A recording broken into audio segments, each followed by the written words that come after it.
Welcome back friends. आज फिर मैं आपका स्वागत करती हूँ अपने चैनल पे A1 इंग्लिश 360 डिग्री और फिर लेके आई हूँ आपके लिए टीजीटी और पीजीटी इंग्लिश की test series.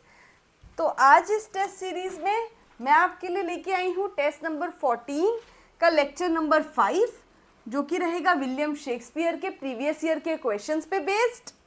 121 the armour bearer to Macbeth was who.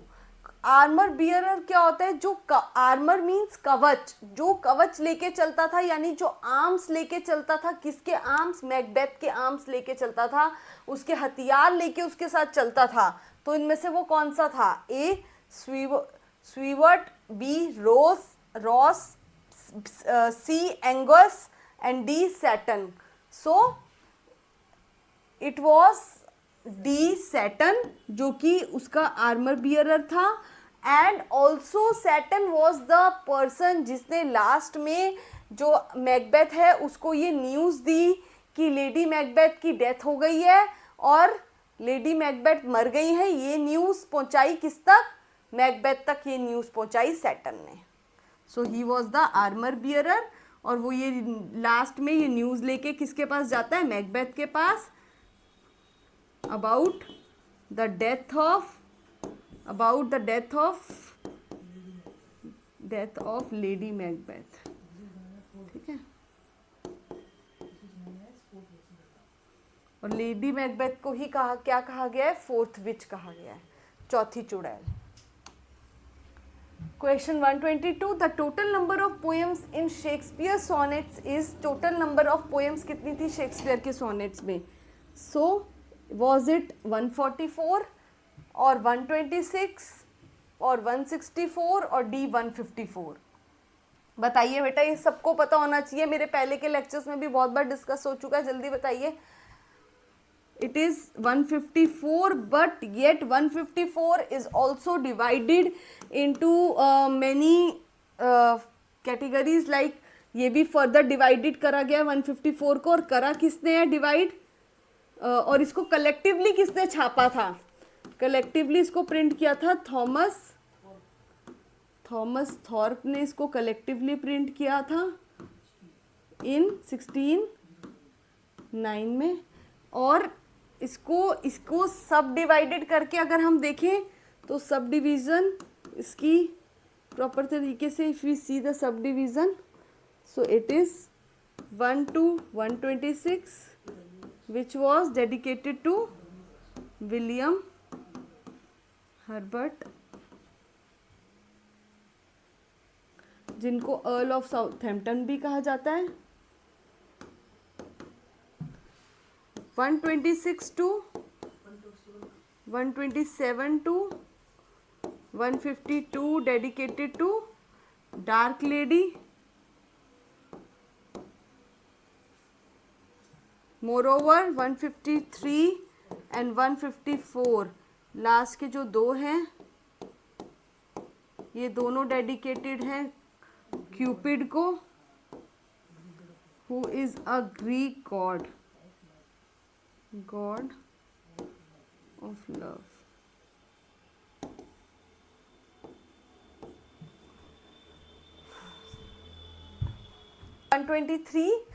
The relationship between Othello and Iago is an example of what? Othello and Iago के बीच में जो रिलेशनशिप था वो किसको प्रदर्शित करता है? ए इन्वर्जन के नियम को, बी आयरनी को, सी इन्यूंडो को, या डी इन्वेक्टिव को। सो बेसिकली ओथेलो जो था वो प्ले में हीरो था, प्रोटोगेनिस्ट था, और इयागो कौन था? Iago was the villain of the villain था, वो स्टोरी का विलेन, यानी कि एक जो कल्प्रिट था जिसने क्या किया था? डिस्टेंस पैदा किया था ओथेलो और उसकी वाइफ के बीच में, और इसने जो ट्रिक प्ले की थी उसके वजह से ओथेलो और उसकी वाइफ के बीच में बहुत डिफरेंसेस हो गए थे। So he acted as a villain. So villain का रोल इसने किया था। सो ही विलेन और हीरो के बीच में किस तरीके का रिलेशन होता है? इन्वर्जन का। So answer will be A. Question 124. After William Shakespeare made his debut as a London playwright, जब विलियम शेक्सपियर ने अपना डेब्यू किया यानी पहला परफॉर्मेंस किया as a London playwright, he was described as an upstart crow. लोगों ने उससे कहा कि ये तो शुरुआती क्या कहते हैं एक कौआ है, यानी अपस्टार्ट करो मतलब इसने शुरुआत की है, अभी मार्केट में आया है, देखते हैं कुछ कर पाता है या नहीं. इस तरीके के कमेंट्स लोगों ने किए थे शेक्सपियर के लिए. But he did very well, he did a lot for us. So किसने ये लाइन कही उनके लिए, upstart crow? A Thomas Lodge, B Robert Greene, C John Lyly या D Christopher Marlowe? It is Robert Greene who called William Shakespeare an upstart crow. Question 125. In which play by William Shakespeare do we find widowed queens questioning the assumptions of male politics? So ऐसा कौन सा था William Shakespeare का play जिसमें विधवा औरत जो हैं, विधवा औरतें क्या कर रही है, क्वेश्चन कर रही हैं मेल्स की सत्ता पे कि मेल डोमिनेंट सोसाइटी क्यों है, why there is the rule of male. So it was A. Henry VI or Henry VIII, C. Richard II or D. Richard III. So it was Richard III. और इस play को, Richard third play को एक और नाम दिया जाता है रॉयल क्रिमिनल. इस Richard third is also said as royal criminal.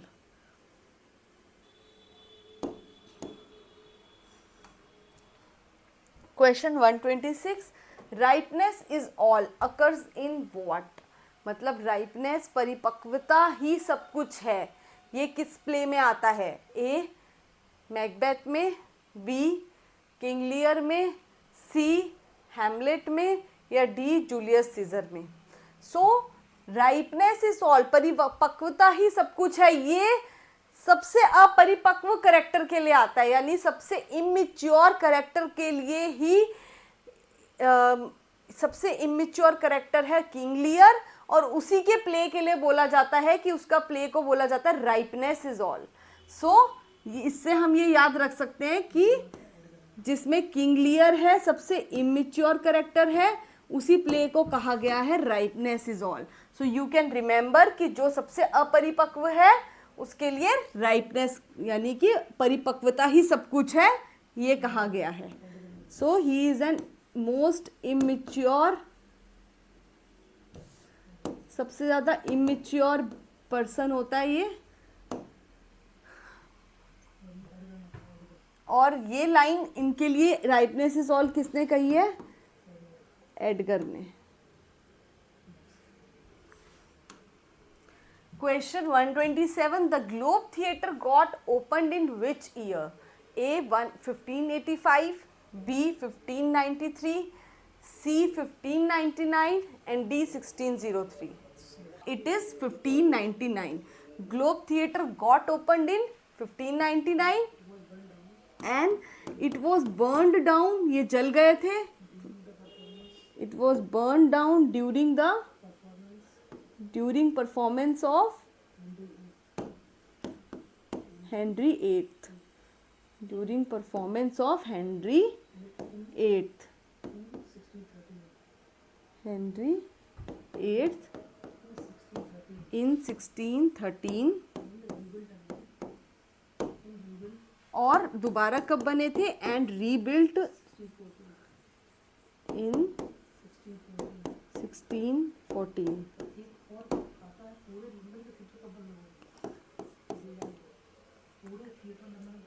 And there was an important thing कि पूरे लंदन में सारे थिएटर्स कब बंद हो गए थे?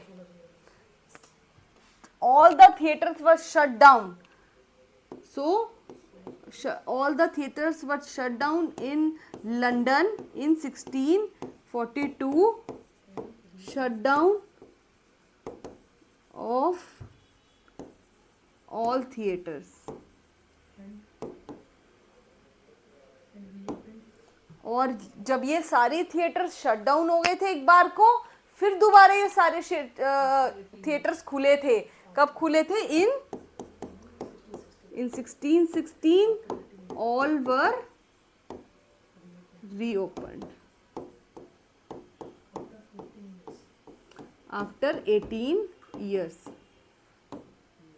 18 years after, 18 साल बाद सारे थिएटर्स ओपन हो गए थे. Question 128. His life was gentle and the elements so mixed in him that nature might stand up and say to all the world, this was a man. Who is the speaker and about whom is this spoken?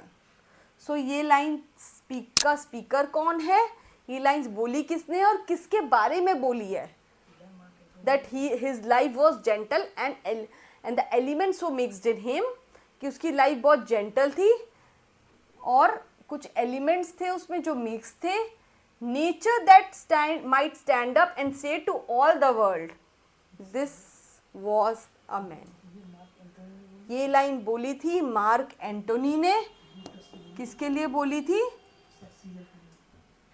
बोली थी Brutus से. To set to, he said these lines, Mark Antony ने ये line बोली थी Brutus से, to Brutus. But बोली किसके बारे में थी? जूलियस सीजर के बारे में, कि he is the most gentleman mixed with the elements and he is the person known to the, this was a man known say to hold the world. मतलब पूरे वर्ल्ड को ऐसा आदमी नहीं मिल सकता. Question 129. Sexual possessiveness is the theme of Shakespeare's what? Sexual possessiveness यानी कि अपने क्या कहते हैं, जिससे भी उन्हें जो लवर था उनका, इस स्टोरी में लवर को लेके कि किसी और के साथ ना देखकर सेक्सुअल पोजेसिवनेस का बिहेवियर दिखाना, ये किस स्टोरी में है? A Coriolanus, B Julius Caesar, C Henry fourth part 1, D Midnight Summer Dream. So sexual possessiveness was in Midnight Summer Dream. Midnight Summer Dream में था, जहां पे बहुत ज्यादा सेक्सुअल पोजेसिवनेस को शो किया गया है. Question 130. William Shakespeare, Julius Caesar, Antonio and Cleopatra and Coriolanus are all based on what? C, मैंने आपको पहले भी पढ़ाया था कि जो विलियम शेक्सपियर के प्लेस थे वो हमने कहाँ से लिए हैं? हॉलिंशेड क्रॉनिकल से भी लिए हैं, प्लूटार्क की लाइफ से भी लिए हैं. सो विलियम शेक्सपियर के जो ये 3 प्ले हैं, यानी कि जूलियस सीजर की बात हो रही है, एंटनी और क्लियोपाट्रा की बात हो रही है और कॉरियोलोनस की बात हो रही है. These 3 are taken from Plutarch's life. और प्लूटार्क कौन था? He is a Roman author. ये एक रोमन ऑथर थे और इनसे लिया गया है इनको. और हॉलिंशेड क्रॉनिकल से क्या लिया गया था? हिस्टोरिकल प्लेस को.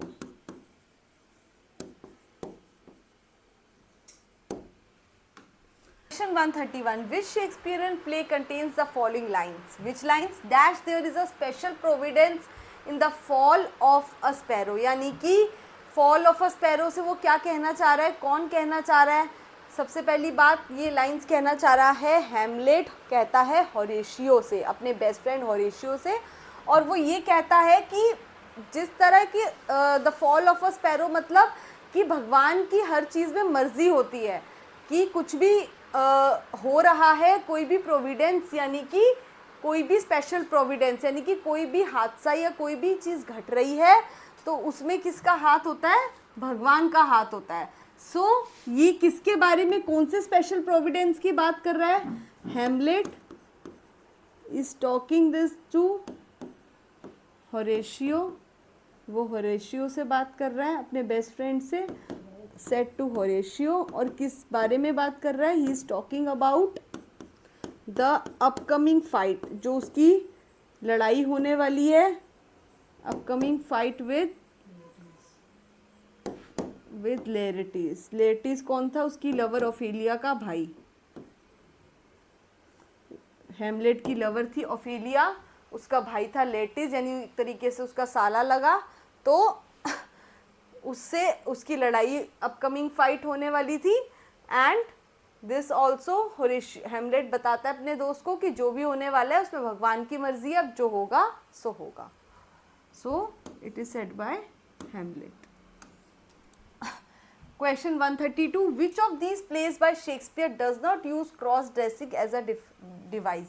इनमें से कौन सा प्ले है शेक्सपियर का जिसमें डिस्गाइज नहीं होती, अपने आप को चेंज नहीं करता कोई भी, एज अ मैन जो है वो वुमेन नहीं बनती, वुमेन मैन नहीं बनती, तो डिस्गाइज नहीं होता, क्रॉस ड्रेसिंग नहीं होती, और सिंपली जो है जो इंसान है वही उसी तरीके से रहता है। So A as you like it, B Julius Caesar, C Cymbeline and D two gentleman of Verona. इन सब में जो है इसमें और इसमें क्रॉस ड्रेसिंग होती है, किसी में मैन वुमेन बनती है, वुमेन मैन बनते हैं, और एक ही प्ले है जूलियस सीजर जिसमें क्रॉस ड्रेसिंग नहीं होती। Question 133. Who among the following gave the happy ending to the play King Lear? King Lear को हैप्पी एंडिंग कौन देता है? किंग लियर में दुखद एंडिंग होती है क्योंकि किंग लियर जो होता है वो बहुत ज़्यादा अपसेट होता है कि उसकी बेटियों ने उसको क्या किया है, एक तरीके से कृतज्ञ बिहेवियर किया है, यानी कि फिलहाल इनग्रैटिट्यूड शो किया है अपने फादर की तरफ। तो he was very unhappy regarding his daughter's behavior, but इस कहानी को एक अच्छी और हैप्पी एंडिंग चेंज करके दी जाती है, और वो हैप्पी एंडिंग कौन देता है? दोबारा से लिखी जाती है एंडिंग, और वो देता है नाहम TET. Question 134. Who among the following women writers famously imagined the plight of Shakespeare? यानी कि कौन सी ऐसी वुमेन राइटर है जो फेमसली इमेजिन करती है प्लाइट यानी दुख, प्लाइट दर्द ऑफ शेक्सपियर सिस्टर, यानी शेक्सपियर की कोई सिस्टर होती या होनी चाहिए थी। तो ये कौन कहता है और उसका क्या नाम सोचती है, वो सोचता है? So it is George Eliot, Virginia Woolf, Iris Murdoch और Frances Bourne. It is Virginia Woolf. Virginia Woolf होती है जो शेक्सपियर की सिस्टर की बात करती है, और वो ही क्या नाम देना चाहती है उसकी सिस्टर को? जूडियथ।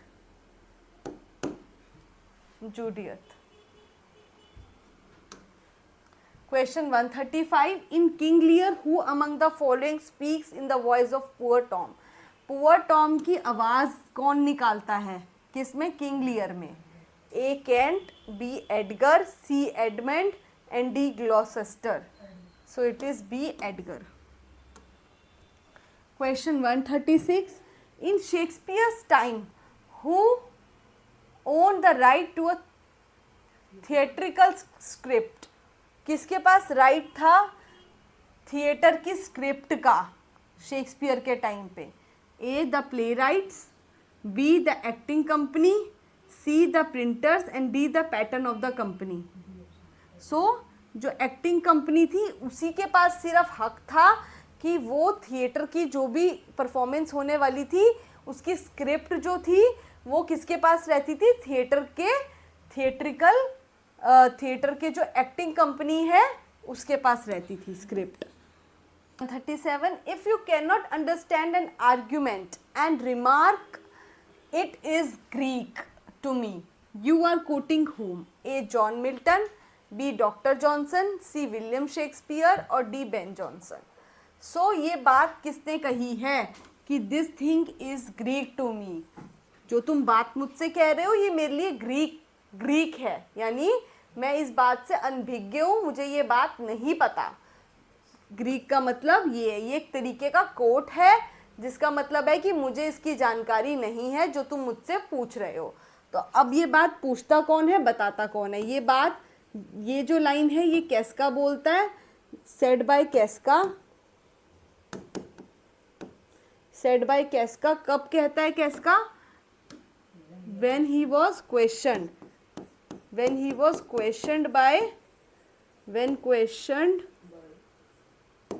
व्हेन क्वेश्चनड बाय कैसियस, जब कैसियस उससे क्वेश्चन पूछता है, क्या क्वेश्चन, जो भी उससे बात पूछता है उसके आंसर में वो कहता है कि it is Greek to me, यानी मैं इस बात से अनबिग्यू, मुझे इसका आंसर नहीं आता। सो ये किस प्ले में है ये लाइंस, ये करेक्टर्स हैं जूलियस सीजर। जूलियस सीजर किसका प्ले है, विलियम शेक्सपियर का। Question 138, in King Lear for what reason does Kent assume a disguise. So King Lear में किस रीजन से जो केंट है वो एक डिस्गाइज फॉर्म में रहता है, यानी अपना भेष बदल के राजा के साथ, किंग लियर के साथ भेष बदल के क्यों रहता है, कौन, केंट। क्योंकि किंग लियर जो राजा होता है वो केंट को अपने दरबार से बैनिश कर देता है यानी निकाल देता है, और वो केंट तब भी चाहता है कि मैं अपने राजा की सेवा करूं किंग लियर की, I want to be with him all throughout so. सो वो भेष बदल के किंग लियर के साथ इनडायरेक्ट फॉर्म में रहता है। सो टू, पहले ऑप्शन में से देखते हैं क्या आंसर होगा, to continue to serve King Lear through Lear has banished him, b to spy on the Edmund, c to antagonize Gondril and Regan, D to revenge upon Lear for banishing him. So answer is to continue to serve King Lear throughout Lear has banished him, क्योंकि Lear ने उसको दरबार से निकाल दिया था और उसके बावजूद भी वो कंटिन्यू करना चाहता था अपनी सर्विस किंग लियर के लिए। Question 139, Shakespeare's narrative poem is what. Shakespeare की नरेटिव पोएम कौन सी है इनमें से, A Venus and Adonis, B Hero and Leander, C Romeo and Juliet and D Cymbeline. So Shakespeare की नरेटिव पोएम है वीनस एंड एडोनिस, जो कि कितने लाइन्स की है, 6 लाइन, जिसमें सारे स्टेंजा 6 लाइन स्टेंजा है, और ये एक इमेच्योर बिहेवियर की पोएम है वीनस एंड एडोनिस, जिसमें वीनस बहुत इमेच्योर बिहेवियर करती है, and it is written in 1593। और इस वीनस एंड एडोनिस को मैंने बताया था आपको लेक्चर में कि कहा जाता है शेक्सपियर की पहली उत्तराधिकारी पोएम, यानी first air of invention.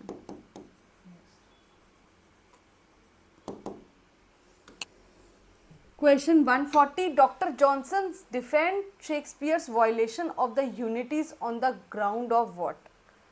Doctor Johnson है वो शेक्सपियर की वायलेशन करते हैं, किसकी, यूनिटीज़ की, किस ग्राउंड पे वायलेट करते हैं उसकी यूनिटीज़ को, A the writer's freedom, B the writer's limitation, C the rules of drama and D the reader's ability to reconstruct.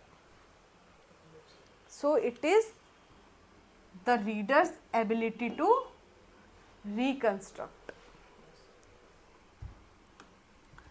Question 141, Sir Toby Welch and Andrew Aguecheek are famous characters in which play? Sir Tommy Welch किस play में होता है?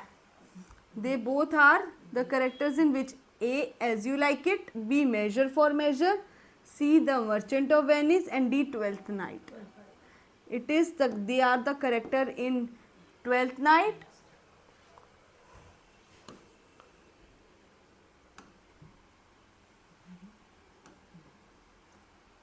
Question 142, kill Claudio. Who made this demand and in which play of Shakespeare? कौन ये बात बोलता है कि क्लॉडियो को मार दो?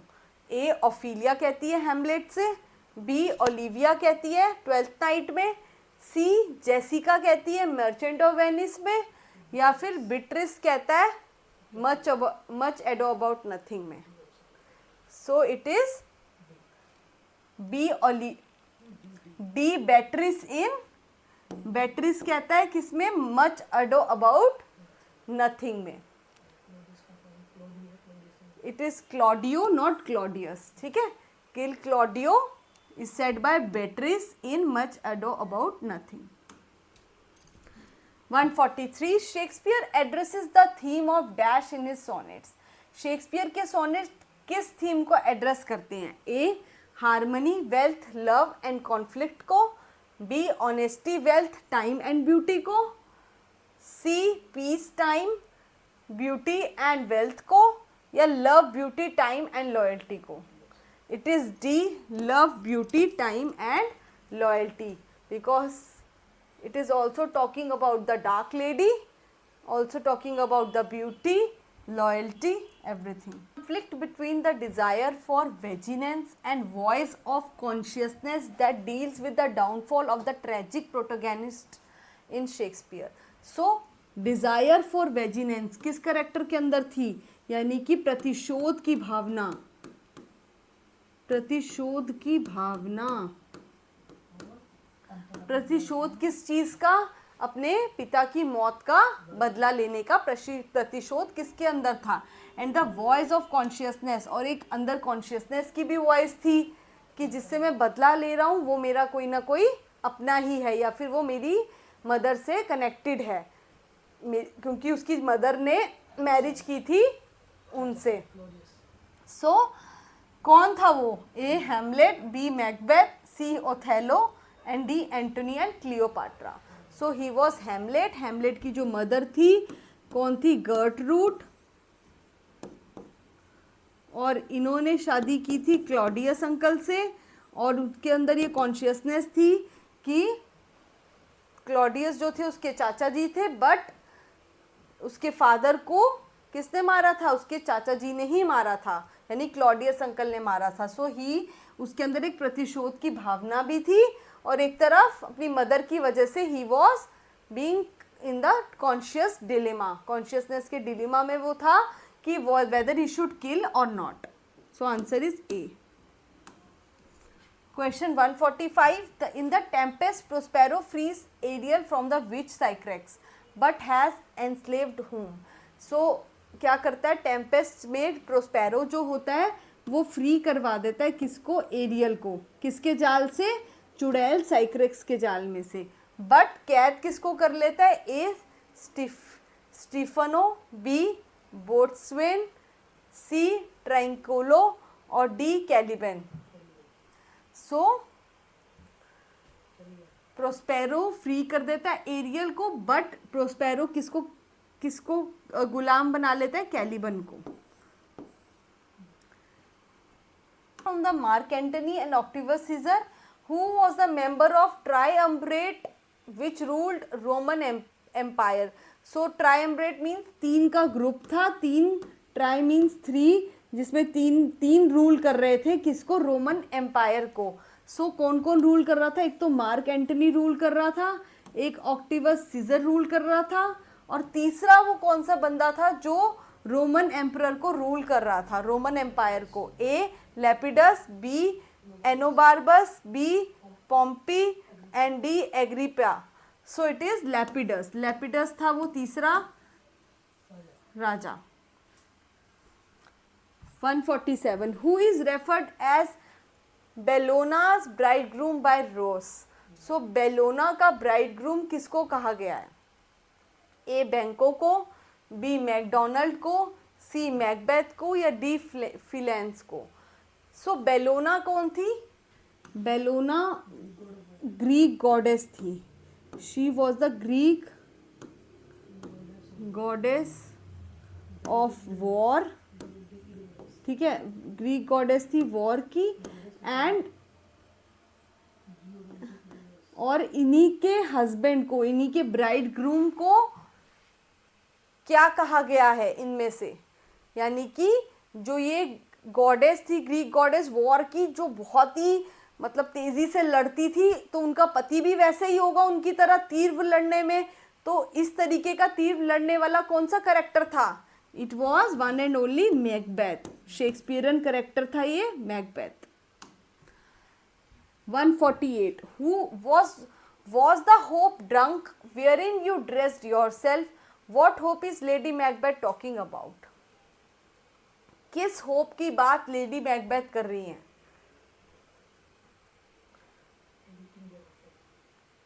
सो लेडी मैकबेथ इज कौन सा होप ड्रंक, यानी कि कौन सी आशा का जाम पीना चाहती हैं, पीने की बात कर रही हैं.